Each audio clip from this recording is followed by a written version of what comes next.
Well, thank you so much for having me here today, and I'm so honored to be representing Prime Minister Justin Trudeau and make a presentation to you on the infrastructure. Si vous venez de l'extérieur, bienvenue à Montréal and bienvenue au Canada.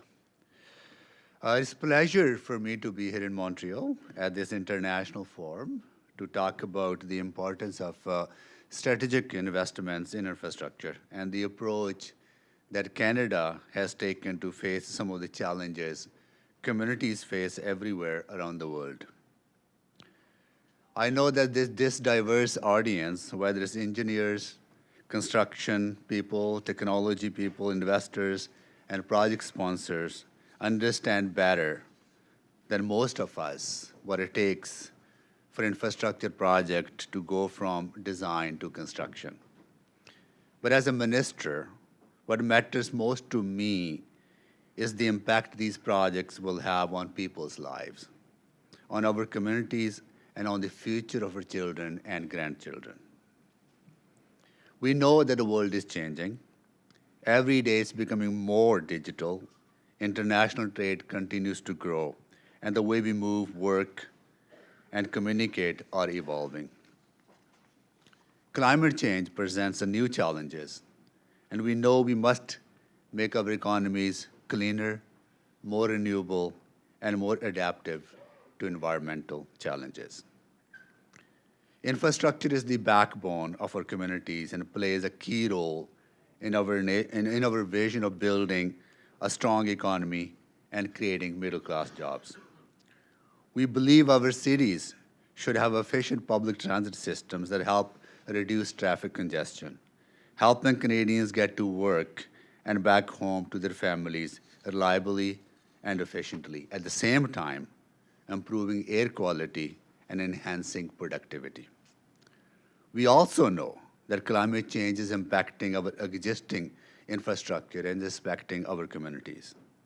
I was in Iqaluit last year and saw firsthand how degradation of permafrost is impacting underground water and sewer pipes.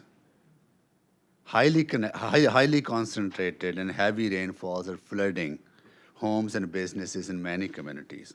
We must prepare to face the effects of climate change through investments in disaster mitigation and adaptive infrastructure. Our world is more connected than ever before. To compete in a globally competitive marketplace, we must invest in innovative ways to move our natural resources, our manufactured goods, and our services into emerging and global economies. At the same time, we must invest in the next generation of ports and airports in our urban and rural centers, as well as rail lines and the roads that connect cities with rural and northern communities. Underlying all this, we must build an economy that benefits everyone. A future that builds a growth for only a select few is not sustainable. In our vision, success will be defined by building a Canada where all Canadians have the opportunity to succeed, a safe and secure place to call home and raise a family, access to affordable childcare, and the care when people need as they age. Now is the time to make these investments.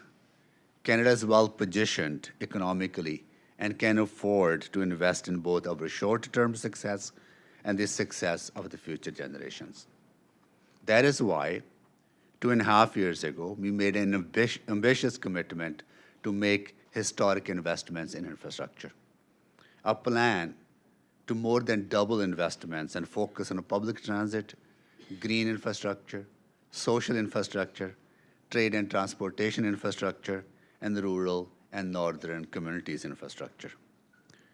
The first phase of our infrastructure plan was focused on the repairs and upgrades to our vital public transit systems, investments in water and wastewater systems to ensure all communities, including indigenous communities, have access to secure, clean water, drinking water, and funds to build and repair much-needed affordable housing.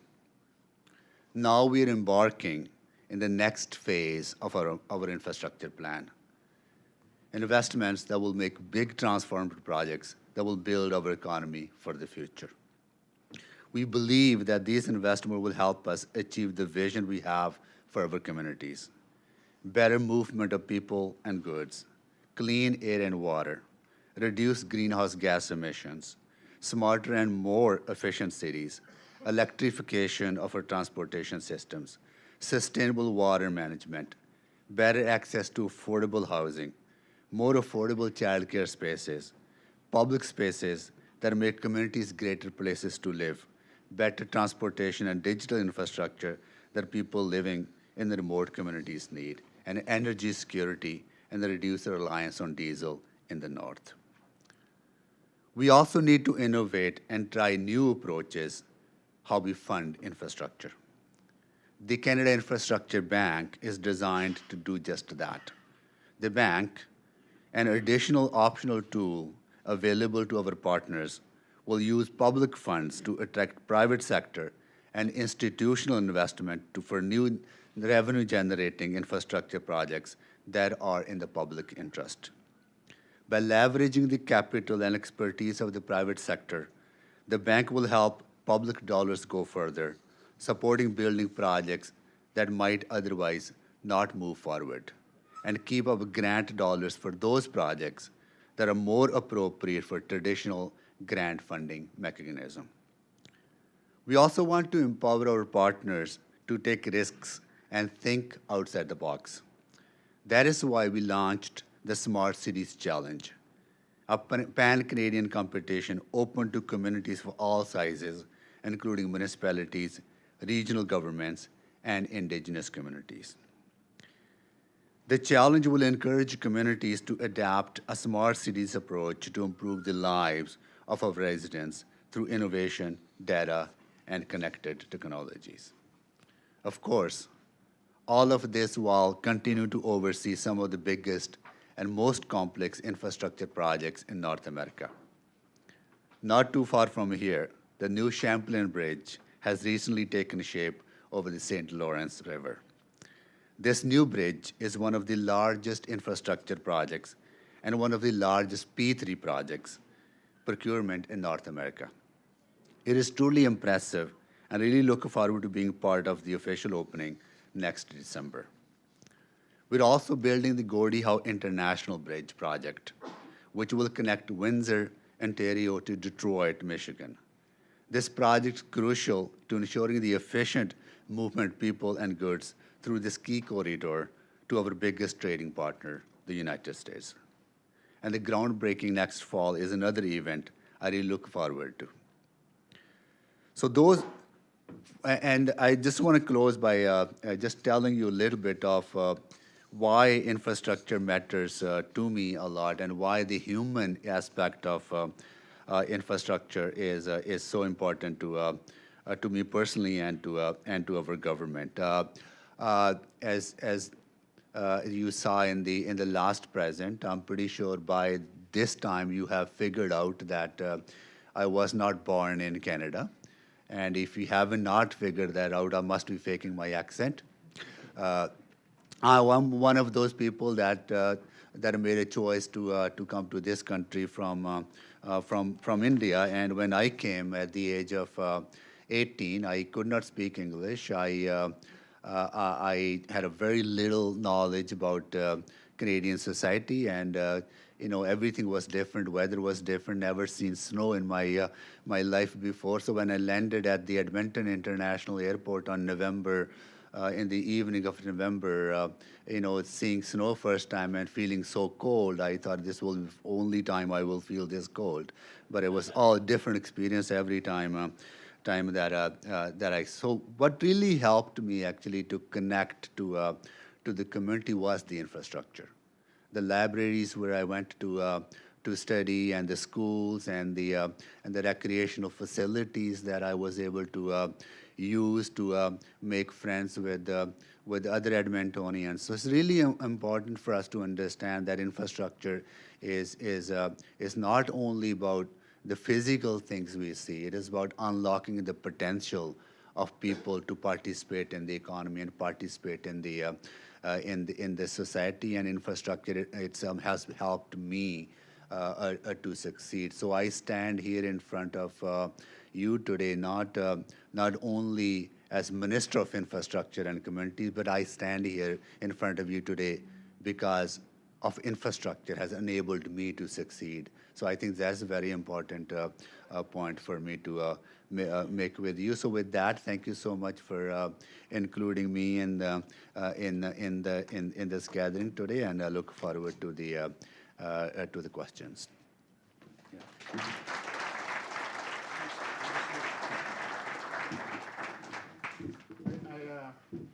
You have to wait. I have a few questions for the minister, and then if it's okay, we'll open it up for a few questions. Yeah. So the first question I wanted to ask is, Canada has an infrastructure deficit, and it'd be interesting to get a sense of how you're attacking that deficit and what lessons there might be for the rest of the world. It's turned on? Yeah. Okay. Did anybody? Should I do it again? Okay, so Canada has an infrastructure deficit. Your job is to fill that deficit. It'd be interesting to hear what you're doing and the lessons, perhaps, for the rest of the world in terms of addressing that deficit. Well, absolutely. We do have infrastructure deficit, but the lack of data is a challenge to really understand what that deficit is. There has been a number of studies done by the Canadian Federation of Municipalities. There has been studies done by business associations.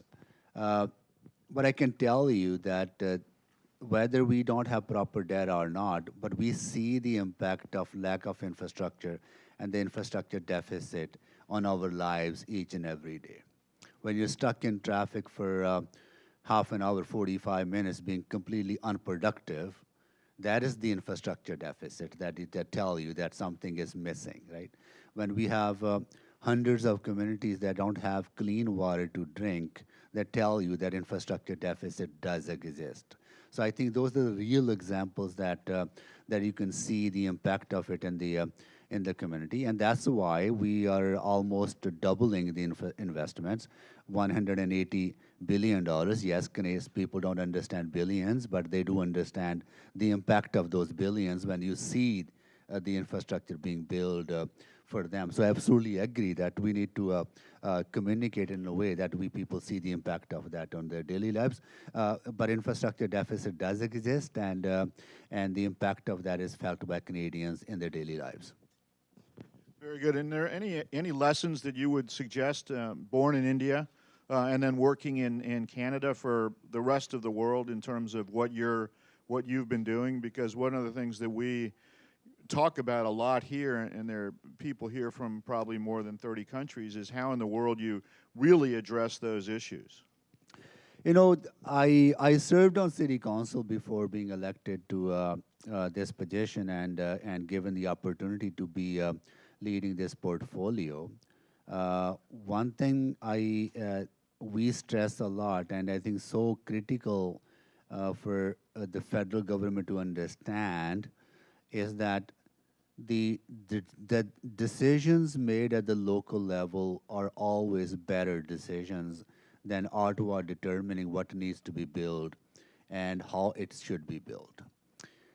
Federal government has a national role to play in areas of setting priorities and outcomes and having a funding available, but the decisions needs to be made at the local level, and we're changing that thinking in my department to make sure that the provinces and municipalities work together to select the projects they think are important to their communities, because they understand local needs better than the federal government. I think that's a shift that we're trying to bring in our thinking. Very good. Would it be okay if I open this up to the audience rather than me dominating this? Please, my friend.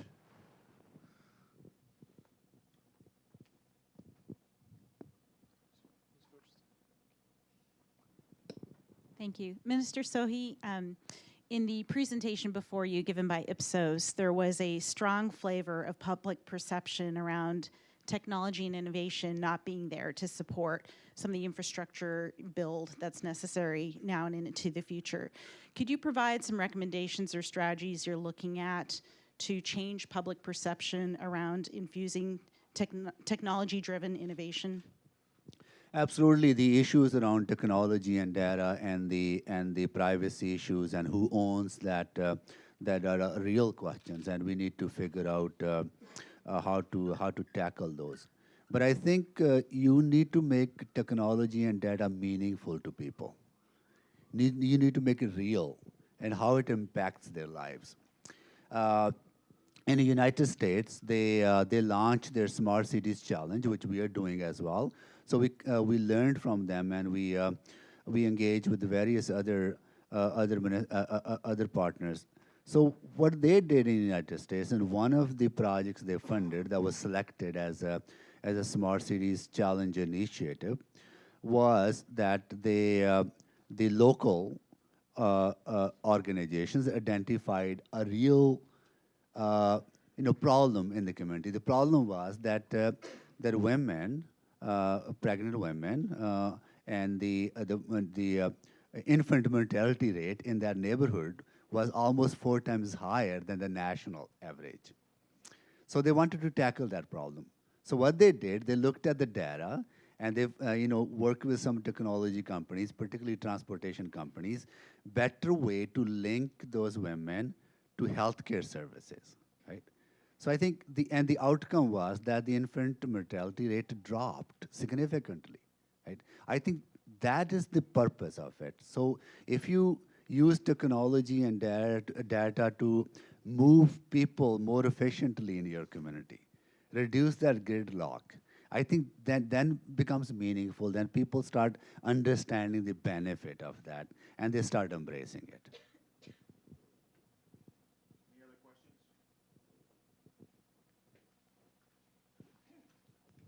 Thank you, Minister. Mohsen Murtada with Coal Engineering. What do we do with the talent competition, especially with the U.S. announcing a massive infrastructure program as well? I think we're constantly competing for talent globally, and then we have immigrants like yourself and myself coming here to contribute to that, but also we lose some of them to larger economies. So what do we do about that? I think when it comes to infrastructure, one thing that that we really need to encourage more and more is open competition, right? On procurement from the planning to designing, engineering to the construction and the maintenance and the operations of the infrastructure, so that life cycle analysis is applied and is applied in a way that companies from other parts of the world are able to compete, and that allow you to attract more talent to your country, in this case to our country, because people have to actually come and work. I think that's one. We're also in the immigration department. There's we are implementing this global visa and making it easier for companies to bring in people to Canada and on a short-term visa, and make sure that the process time is reduced significantly. So in some cases, it's dealt with in a couple of weeks if you need a special expertise that you need to bring in, and you can do that. I think that enables our companies to compete at a more competitive level with other institutions, other companies from around the world. One more. We have time for one more question. Mark Brazo in the back. Sorry, excuse me. I'm going to start throwing the microphone. Thank you. Minister, the federal government's created the Canada Infrastructure Bank. Could you maybe give us a little bit of an update as to its status and when we can see it financing projects? Yeah. So earlier on, when we got into office, one of the ways we wanted to explore options to build more infrastructure, recognizing the amount of deficit that we have in this area, that despite us doubling our investments, there will still remain lot of infrastructure deficit. That's one issue. On the other hand, you have a lot of institutional investors, pension funds who are looking for long-term stable return. And so we thought, why would we not explore opportunities where public sector and private sector can work together to undertake some of the large infrastructure projects that might have a revenue attached to it, that can generate a revenue for the private sector to be earning a return. So that's basically the idea of the bank.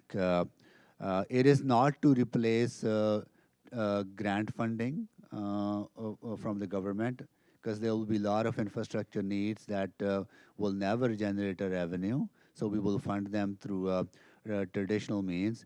And it is not, bank will not undertake projects that can solely be funded by private sector, because there are a lot of projects that private sector will fund on its own. We are talking about some of the projects that otherwise may never happen. For example, if you want to build a high-speed train between Edmonton and Calgary, it probably won't happen with public dollars. It probably won't happen with private dollars. It's because it's too risky. So why would we not look at opportunities for collaboration between private and public, and start looking at those kind of transformative large projects to materialize.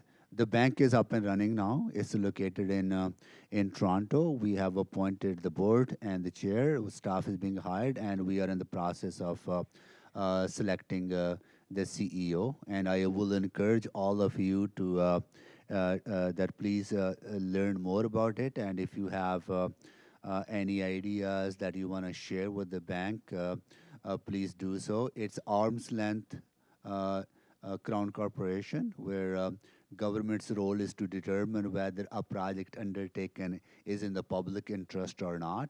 Once that determination is made, then it's entirely up to the professionals and the experts at the bank to execute the actual deal with the private sector, to making sure that public dollars are protected, and also that project there's a balance of risking the public dollars and the undertaking of the risk by the private sector.